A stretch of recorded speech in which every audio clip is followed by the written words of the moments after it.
चलें जी, शुरू करते हैं। टेस्टिंग का टाइम आ गया है और मैं स्टार्ट करती हूँ सैलड के साथ। थोड़ी सी कलेजी ले लेते हैं, थोड़ी सी नाशपाती। 2-3 साल पहले वार्म सैलड्स बहुत फैशनेबल बन गए, यानी आप आधे सैलड को पकाएं और फिर सलाद पत्ते के ऊपर डाल दें तो वो सलाद पत्ता भी नरम हो जाता है और वो विनेग्रेट जज्ब कर लेता है।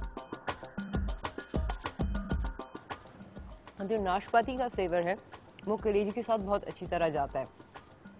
ये एक फ्यूजन टेक्निक है और बहुत सारे अंग्रेजी खानों में इस्तेमाल की जाती है। इसको वार्म पेयर सैलड कहते हैं। कभी कभार इसमें अखरोट भी डाले जाते हैं और कभी कभार खुबानी भी। तो ये हुआ हमारा सैलड। अब ट्राई करते हैं पास्ता। अब क्योंकि ये मैंने कैपेलिनी इस्तेमाल की थी तो ये काफ़ी पतली है और ये इस तरह बन जाती है एंड में। बहुत ही मज़ेदार होती है, आप इसको बेक भी कर सकते हैं।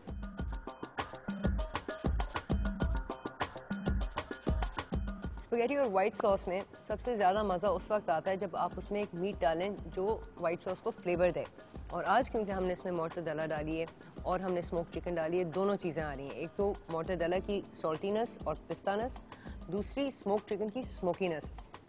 ये हो रहा है कि जो वाइट सॉस की जो रूह है, यानी जो फ्लावर सॉस है, मैदे की टेस्ट वो बिल्कुल कट गई है और आपको स्मोकी फ्लेवर, सॉल्टी फ्लेवर आगे बढ़ के आ रहा है। इसके ऊपर आप मुख्तलिफ चीज़ इस्तेमाल करें, कभी कभार चेडर इस्तेमाल करें, मोज़रेला इस्तेमाल करें और अगर आप चाहें तो लो फैट पनीर भी डाल सकते हैं। लेकिन अगर आप लो फैट पनीर डालेंगे तो इसमें लहसुन ज़्यादा डालें। अगर आप चाहें तो कैपेलिनी लेके उसको ओवन डिश में डालें, वाइट सॉस उसके ऊपर डालें और उसको ओवन में बेक करें। आप मैकरोनी के साथ भी कर सकते हैं और लसानिया के साथ भी कर सकते हैं।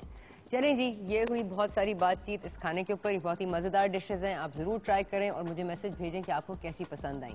और याद रखें कि अगर आप चाहें कि मैं आपके लिए कोई क्यूजीन बनाऊं या आपको किसी खाने के बारे में बताऊं तो मुझे SMS करें, फेसबुक पे मैसेज करें या ईमेल करें। अब हमारी मुलाकात होगी अगले हफ्ते। खुदा हाफ़िज़।